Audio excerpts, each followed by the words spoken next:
வந்து மோர் தான்.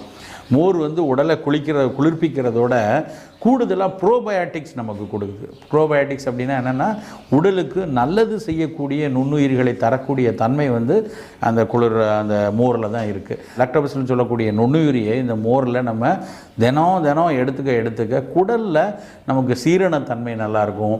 சில பேருக்கு வந்து பார்த்திங்கன்னா, அதுவும் குறிப்பாக மார்க்கெட்டிங்கில் அங்கங்கே வெளியெல்லாம் சாப்பிட்டுட்டு அலையும் போது சாப்பிட்ட உடனே வந்து மோஷன் போகணுங்கிற தன்மை, சாப்பிட்ட உடனே வயிறை வந்து கடப்படான்னு பண்ணக்கூடிய தன்மை, இதெல்லாம் வந்து இந்த மோரில் தான் நமக்கு வந்து சரி பண்ண முடியும். மோரை எடுத்துக்கொள்ள வயிறு புண்ணாகிற தன்மை குறையும். நேச்சுரலாக இருக்கக்கூடிய ஒரு ஆன்டாசிட் அப்படின்னு சொன்னால் அதுவும் வந்து மோர் தான். நம்ம நல்லா யோசித்து பார்த்தா, மோர் நல்லதுங்கிறக்கா மோரை முதல்ல சாப்பிட சொல்லாமல் ஏன் கடைசியாக சாப்பிட சொன்னாங்க?